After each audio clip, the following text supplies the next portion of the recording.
हो गया।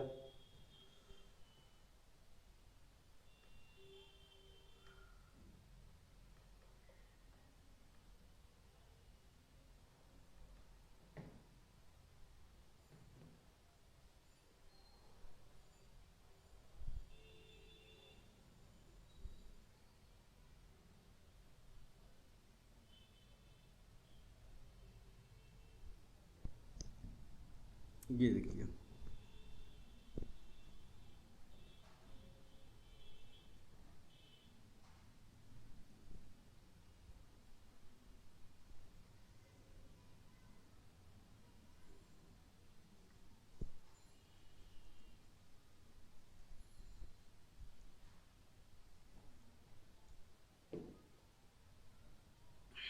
मैंने कहा अब ये इनडायरेक्ट मिटा के मैं यहाँ लिखने जा रहा हूँ डायरेक्ट, दोनों में कोई अंतर नहीं है, फॉर्मूला यही यूज होता है।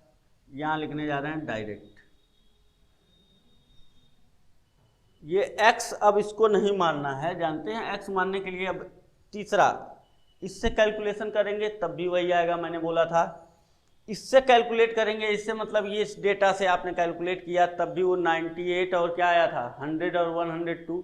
और ये देखिए x एक नया डेटा लेने जा रहे हैं x, इससे भी कैलकुलेशन करेंगे तब भी आपका वही डेटा आएगा, लेकिन ये थोड़ा सा आसान होता है और वो स्पेशली उसी केस में अप्लाई होता है जब ये ईयर 1 2 3 4 5 6 7 8 इस तरह के फॉर्म में दिया गया। मतलब यहाँ सबसे पहले आप एक सेंटर देख लीजिए, सबसे बीच में कौन है, 1 2 3 4 5 6 7 3 इधर 3 इधर, ये फोर्स क्या है 2004 सेंटर में है। तो इस सेंटर से यहाँ के डिस्टेंस निकालिए, मतलब अब हम आगे बढ़ना होगा तो इस सेंटर से चलेंगे। इस सेंटर को मान लेते हैं 0। शुरुआत कहाँ से हो रही है इस ट्रेंड की, 2004 से, इसको 0 मान लीजिए। तो इससे पहले यहाँ से पहले आप जाएंगे तो ये दूरी है -1 और इससे आप आगे जाएंगे तो ये दूरी है +1। 1 साल के आगे माइनस लगा हुआ है मतलब 1 साल पीछे। इससे पीछे जाना है तो -2, 2 साल पीछे। इससे आगे जाना है तो 2 साल आगे। इससे पीछे जाना है तो ये 3 साल पीछे, ये 3 साल आगे। ये हो गया हमारा ये +3 1 2 3। अब सर आपने ऐसा क्यों किया इसको, क्योंकि इससे आपके कैलकुलेशंस आसान हो जाएंगे।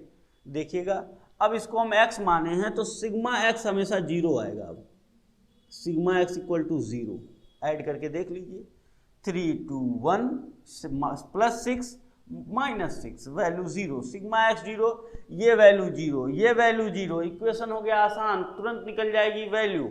इसीलिए इसको कहते हैं डायरेक्ट मेथड, जल्दी वैल्यू देता है। लेकिन सर सिग्मा एक्स स्क्वायर तो चाहिए हमें, सिग्मा एक्स वाई भी चाहिए, बिल्कुल चाहिए। निकालते हैं अब, एक्स वाई फिर निकालेंगे और एक्स स्क्वायर फिर निकालेंगे। एक्स वाई की वैल्यू कितनी हो जाएगी, 80 में -3 से मल्टीप्लाई करेंगे -240। 90 में ये देखिए थोड़ा सा ये नीचे लिख दिए थे क्या, -2 ऊपर लिख दीजिए, सामने सामने रहेगा। इसमें इसका मल्टीप्लाई करेंगे आप, ये आएगा -180। इसमें इसका मल्टीप्लाई करेंगे, ये आ जाएगा -92। देख लीजिएगा, आप कहेंगे सर कहाँ से, ये इसका मल्टीप्लाई, ये मल्टीप्लाई, ये हो रहा है, इसका इससे होगा, इसका इसमें होगा, इसका इसमें होगा और इसका इसमें होगा। 0 का इसमें होगा तो ये वैल्यू आ जाएगी 0। 94 का 1 में होगा तो ये आ जाएगा 94। 99 का 2 में होगा तो 198 और इसका इसमें मल्टीप्लाई होगा 270, 276। इसको जब आप ऐड करेंगे, ये पॉजिटिव ये निगेटिव माइनस करेंगे तो देखिएगा वैल्यू क्या मिल रही है हमें। ये वैल्यू हमें मिलने वाली है 80 90 92 +56। सिग्मा एक्स वाई की वैल्यू आ गई इक्वल टू +56। ऐड करके भी देखते हैं, आपके असाइनमेंट में भी दिया हुआ है ये 56। 276 प्लस 198 प्लस 94, इतना ऐड प्लस था, माइनस करना है इसमें से -92 -180 -240 ये वैल्यू आ गई +56। ठीक है, कैलकुलेशन। एक्स स्क्वायर की वैल्यू निकालनी है। एक्स कौन है? ये है एक्स स्क्वायर। इसका स्क्वायर करना है तो माइनस का स्क्वायर भी प्लस होता है, तो -3 का स्क्वायर 9, -2 का स्क्वायर 4, -1 का स्क्वायर 1, 0 का स्क्वायर 0, 1 का स्क्वायर 1, 2 का स्क्वायर 4, 7 का स्क्वायर 3 का स्क्वायर 9, ये हो जाएगा 14। सिग्मा एक्स स्क्वायर की वैल्यू आ गई 28। अब यहाँ पे जब आप वैल्यू रखेंगे, बस हो गया, हमारा काम हो गया। सिग्मा एक्स मिल गया, सिग्मा वाई मिल गया, सिग्मा एक्स वाई मिल गया और सिग्मा एक्स स्क्वायर मिल गया। इस बार देखिएगा, हमने इस डेटा से कैलकुलेशन नहीं किया, ये बहुत बड़ा था सर। इस डेटा से नहीं किया, बहुत बड़ा हो रहा था। इस डेटा से कर दिए कैलकुलेशन, अब भी वही आएगा। यानी ये तीनों डेटा यूज करिएगा ना, कोई फर्क नहीं पड़ेगा। चलिए देखते हैं। यहाँ सिग्मा एक्स की वैल्यू रख दीजिए। यहाँ पहले इक्वेशन 1 बनाएंगे, तो इक्वेशन 1 में इसकी वैल्यू रखेंगे, ये 0 हो जाएगा। 0 प्लस ए और एन की वैल्यू कितनी है? 7 इक्वल टू सिग्मा वाई की वैल्यू कितनी है? 630। तो ये तो हो गया, 0 से ऐड करेंगे कोई फर्क नहीं पड़ेगा। 7 है इक्वल टू 630, तो ए की वैल्यू आ जाएगी 630 डिवाइड बाई 7, 90। इक्वेशन नंबर 1 ये 1 से आ गया। और 2 में देखिएगा क्या दिया हुआ है सर। 2 में यहाँ जब आप सिग्मा एक्स रखेंगे तो ये वैल्यू 0 हो जाएगी। 0 plus B into sigma X square की वैल्यू कितनी आई है? 28, ये आ गया 28 equal to sigma X Y equal to है ना, तो सिग्मा एक्स वाई की वैल्यू है 56। तो ये वैल्यू 0 हो गई और 28 में इसका मल्टीप्लाई है तो इधर आएगा तो ये डिवाइड हो जाएगा। बी की वैल्यू आ गई 2। 56 डिवाइड बाई 28, ये कैंसिल होकर कितना मिल गया हमें? 2। ये दूसरे इक्वेशन से मिल गया हमें। तो ये हो गया आपका फॉर्मूला कि ए की वैल्यू 90 और बी की वैल्यू 2, इसमें रख देंगे हम लोग। y इक्वल टू ए की वैल्यू कितनी आ गई? 90, बी की वैल्यू मिल गई हमें 2x। बन गया equation 90 plus 2x। y on x का इक्वेशन आपके सामने है। अब इससे प्रोजेक्शन करना है। y एक डिपेंडेंट वेरिएबल है, x एक इंडिपेंडेंट वेरिएबल है। ये वैल्यू कैसे फाइंड की जाए सर? अब इस डेटा का तो यूज करना नहीं है आपको, नहीं, इसको छोड़ दिए थे। क्या इस डेटा का यूज करेंगे? नहीं, इसका भी यूज नहीं करेंगे। क्या इस डेटा का यूज करेंगे? हाँ, इस डेटा का यूज करेंगे। यहां से हमने कहा था कि अगर इससे आगे जाना होगा तब भी आप यहां से अब शुरुआत करेंगे। शुरुआत यहां से नहीं होगी 1 2 से, शुरुआत कहां से होगी? यहां से 0 से, 2004 से।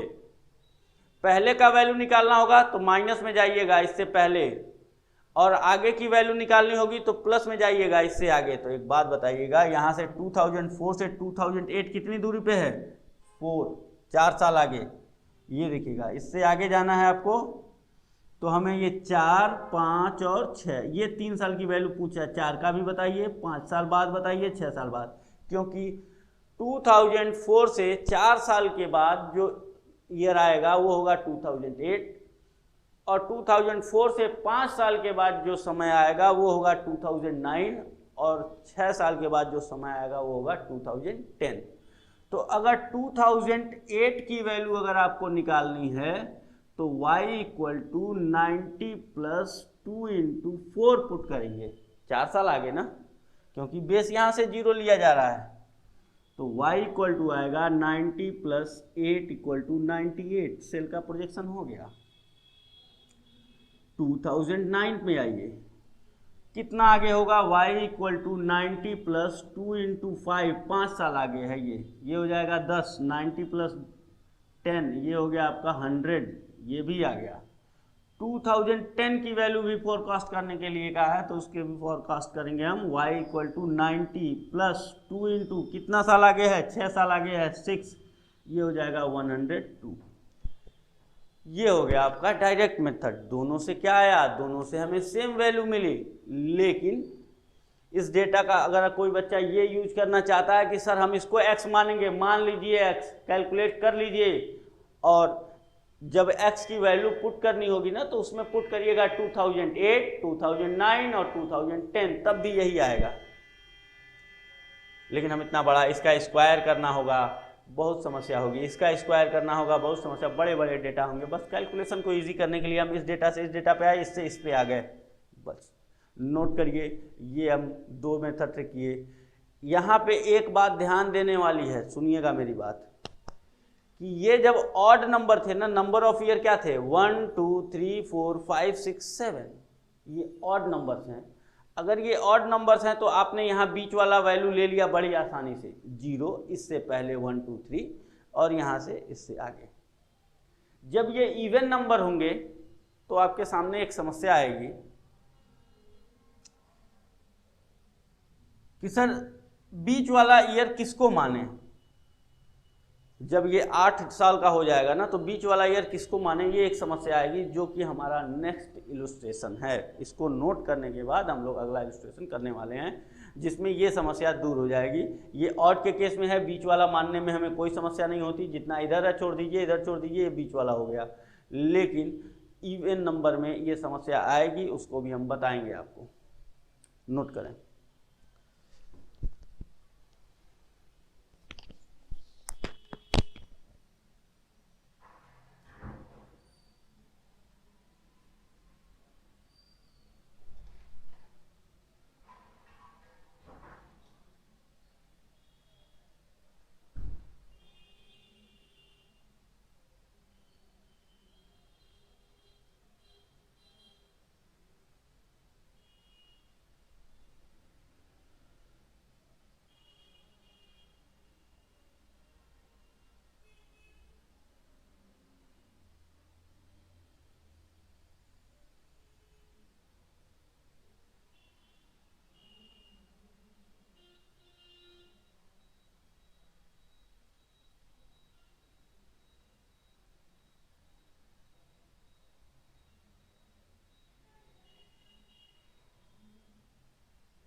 हो गया ये इलस्ट्रेशन नंबर 1। चलिए अब इलस्ट्रेशन